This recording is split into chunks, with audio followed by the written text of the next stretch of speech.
नमः संस्कृताय मित्रों। मैं राहुल कुमार राहुल स्टडी 91 पर आप सभी लोगों का स्वागत करता हूं मित्रों। जैसा कि ये प्रैक्टिस सेट्स नंबर 28 है, 27 हो चुका है, 1200 प्रश्नों का सार संग्रह है मित्रों। तो हम पहले ज़्यादा कुछ ना बात करते हुए पहले वाले क्वेश्चन पे चढ़ते हैं।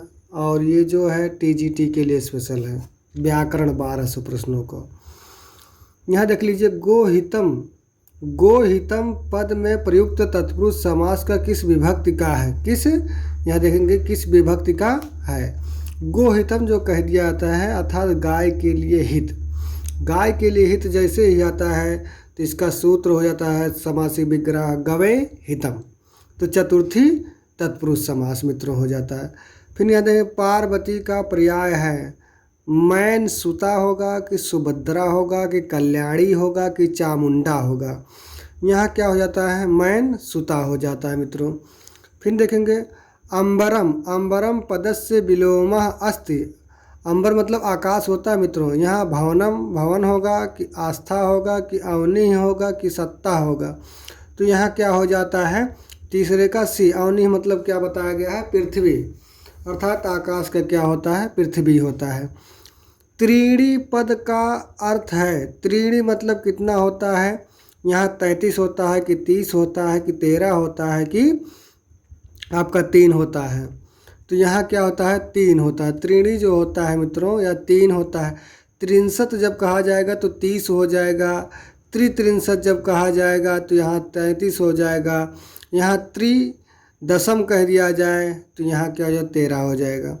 अगला देखें, पाँचवा वाला, मया उपविश्यते वाक्य है। मया उपविश्यते वाक्य है, तो यहाँ कर्तृवाच्य होगा कि भाववाच्य होगा कि कर्मवाच्य होगा। तो 5 में क्या हो जाता है, यहाँ कर्म जो है हटा दिया गया अर्थात भाववाच्य। भाववाच्य में जो होता है कर्म का अभाव होता है मित्रों। क्या होता है, कर्म का अभाव होता है। ऋतु पद का लिंग है, यहाँ स्त्रीलिंग होगा अर्थात ऋतु मतलब जो होता है ऋतु, 6 ऋतुएँ हैं। पुल्लिंग होगा कि उभयलिंग होगा कि उपरोक्त सभी मतलब उक्त सभी। तो छठ में क्या हो जाता है, ये ऋतु जो जितने भी हैं ये आपके क्या होते हैं, पुल्लिंग हो जाते हैं। फिर उसके बाद 7वें चलते हैं मित्रों, आप लोग ध्यान से देखिएगा।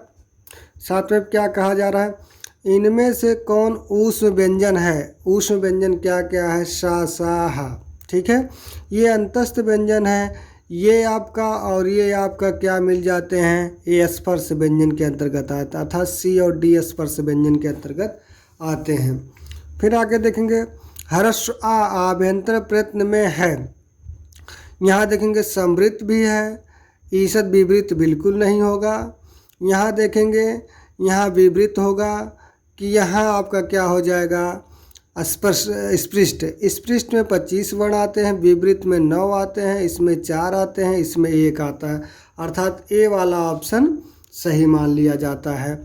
वर्णों के उच्चारण करने की चेष्टा को क्या कहते हैं, तो प्रयत्न कहते हैं मित्रों। यत्न को ही प्रयत्न कहते हैं। जिस वर्ण का उच्चारण करने के लिए चेष्टा करनी पड़ती है उसे यत्न या प्रयत्न कहते हैं। अगले देखेंगे, संस्कृत में लकार की संख्या है तो 10 लकार है मित्रों। लिट लकार है, लिट लकार क्या है, सामान्य भविष्यत काल है कि वर्तमान काल है। तो यहाँ क्या हो जाता है, सामान्य क्या हो जाता है, भविष्यत काल हो जाता है। लिट लकार में क्या होता है, सामान्य भविष्यत काल हो जाता है। आगे बढ़ते हैं मित्रों, आगे चलते हैं 13वें पे। फलम पद में लिंग है। फलम वैसे जान लीजिए नपुंसक लिंग है, उसमें कुछ कहना नहीं है। फलम फले फलानि, फलम फले फलान। दिवस का पर्यायवाची, दिवस मतलब दिन होता है, वहाँ वासरा हो जाएगा कि देवा हो जाएगा, दस्सी हो जाएगा, द्विरदा हो जाएगा। तो यहाँ क्या हो जाता है, 13वें का यहाँ देखेंगे वासरा हो जाता है मित्रों। फिर लघुर्मी पद में संधि है, लघु प्लस ऊर्मी बराबर लघुर्मी दीर्घ स्वर संधि मित्रों। यहाँ देखेंगे लघु प्लस ऊर्मी बराबर क्या होता है, लघुर्मी हो जाता है। यहाँ देख लीजिएगा। फिर उसके बाद यहाँ चलते हैं 14 का क्या हो जाता है, डी सही होता है। 15 चलते, इनमें से कौन सी प्रकृत भाव संधि है। तो यहाँ कोअपि जैसे कहेंगे ये पूर्व रूप स्वर संधि, गायिका कहेंगे तो ये अयादि स्वर संधि, द्वावेव कहेंगे तो अयादि स्वर संधि। विष्णु इमो कहेंगे तो यहाँ क्या हो जाता है, प्रकृत भाव स्वर संधि हो जाता है। आगे देखेंगे, यहाँ देख लीजिए क्या कहा जा रहा है कि किस समास में पूर्व पद अव्यय होता है और उत्तर पद संज्ञा होता है। अब पूर्व पद क्या होगा, अव्यय होगा तो अव्ययी भाव समास हो जाएगा मित्रों। कौन सा, अव्ययी भाव समास। फिर उसके बाद चलते हैं किस पे, 20 किस पे चलते हैं, 16 हो गया 17, अंतरा अंतरेण युक्त सूत्र में विभक्ति है, ये द्वितीय विभक्ति है मित्रों। जैसे कहे त्वम माम हरि अंतरा या अंतरेण, तुम्हारे और मेरे बीच में हरि है। श्रुत्वा पद में कौन सा प्रत्यय है, तो कत्वा प्रत्यय है। शुरू एक धातु है, कत्वा प्रत्यय लगाते हैं तब श्रुत्वा बन जाता है। शुद्ध वाक्य है, शुद्ध वाक्य देखना मित्रों क्या है, सह सत्यम वदति, वह सत्य को बोलता है। सिंह गर्जन्ति बिल्कुल गलत है। अहम पठावा एकदम गलत है। तुम खादन्ति एकदम गलत है। तो यहाँ क्या होता है, सह सत्यम वदति। सिंह गर्जति कहे होते हैं तब सही होता है। यहाँ तुम खादस्य कहे होते हैं तब सही होता है। यहाँ अहम पठामी कहे होते तब सही होता है। ये अगला देखें 20 वाला, मातृपद का प्रथमा विभक्ति द्विवचनांत का रूप है, मातृ शब्द में ऋकारांत है। प्रथमा का द्विवचनांत क्या होता है, मातरऊ होता है। मातृ जो होता है ये द्वितीय का बहुवचनांत होता है मित्रों। मातृसु जो ये होता है सप्तमी का बहुवचनांत होता है। मात्रोह जो होता है ये पंचमी और षष्ठी का एक वचनांत है। ठीक है, नहीं मित्रों, ये मात्रोह जो दे दिया गया है, क्योंकि मातुह बनता है, ये मात्रोह जो दे दिया गया है मित्रों, ये आपका क्या होता है, ये आपका षष्ठी पंचमी षष्ठी और सप्तमी का द्विवचनांत है। फिर अगले समवृत्त वाले वर्ण है, अनुष्टुप है कि छंद है, मतलब समवृत्त वाले छंद है, सब मतलब समान वृत्त वाले छंद। अनुष्टुप होगा कि मंदाक्रांता होगा, शिखड़ी होगा कि आपका उक्त सभी होगा। 21 का क्या हो जाता है, अर्थात सभी, सब ये समवृत्त सममात्रिक स्वर संधि। आगे देख लीजिए क्या कहा जा रहा है, कहा जा रहा है नद्यौ, नद्यौ पद में विभक्ति और वचनांत है। नद्यौ जैसे कहा जाएगा, जैसे ही क्या कहा गया, नद्यौ। 22 का क्या हो जाता है, षष्ठी का क्या हो जाता है, द्विवचनांत हो जाता है। और सप्तमी का भी द्विवचनांत होता है मित्रों, नद्यौ।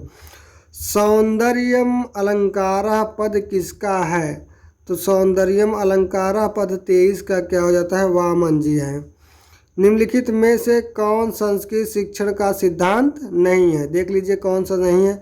प्रयत्न का सिद्धांत नहीं है कि खेल का सिद्धांत नहीं, क्या प्रेरणा का सिद्धांत नहीं कि प्रयत्न का सिद्धांत, वही दोनों दोहरा दिया गया है। अर्थात इसमें क्या हो जाता है, 24 का क्या हो जाता है, खेल का सिद्धांत ये नहीं है। अगला देखेंगे 25, इनमें से कौन भर्तृहरि की रचना है। भर्तृहरि की रचना अगर जो देखा जाए तो ये सब के सब माने जाते हैं। 25 के क्या हो जाते हैं, 25 के सभी सही है। वाक्यपदीय भी है और मीमांसा भाष्य भी है, भट्टी काव्य भी है। अग्रहित पद का लकार पुरुष और वचन रूप होगा, तो यहाँ 26 का क्या हो जाता है, लुंग लकार प्रथम पुरुष एक वचनांत, लुंग लकार प्रथम पुरुष। यहाँ देखेंगे भानु शब्द का चतुर्थी एक वचन रूप है। भानु में उकारांत है, गुरु की तरह इसका भी रूप चलेगा। तो यहाँ कहा जाए चतुर्थी एक वचनांत ये होता है भानवे। भानुन जो कह दिया गया है ये मित्रों, ये द्वितीय का बहुवचनांत है। भानुम जो कह दिया ये परता द्वितीय का एक वचनांत, ये बहुवचनांत है, ये एक वचनांत है। यहाँ भानव जो कह दिया गया है, यहाँ क्या होता है, प्रथमा और द्वितीय का द्विवचनांत है मित्रों। आगे चलते हैं, लंग लकार पर मध्यम पुरुष एक वचनांत का रूप है, तो आगच्छा बता दिया जाता है मित्रों। काव्य अलंकार के रचयिता कौन है, काव्य अलंकार के रचयिता भामा जी है, दंडी जी नहीं है बल्कि भामा जी है। इनमें से कौन सा नाटक भास का नहीं है। पंचरात्रम तो विष्णु शर्मा का है कि इन्हीं का है, भास का ही है। कणभार इन्हीं का है और इसका दूत वाक्य इन्हीं का है। रत्नावली जो है किसी और का है मित्रों। यहीं पर आपका जो है क्लास समाप्त होता है। अच्छा लगे तो चैनल को ज़रूर सब्सक्राइब करेंगे।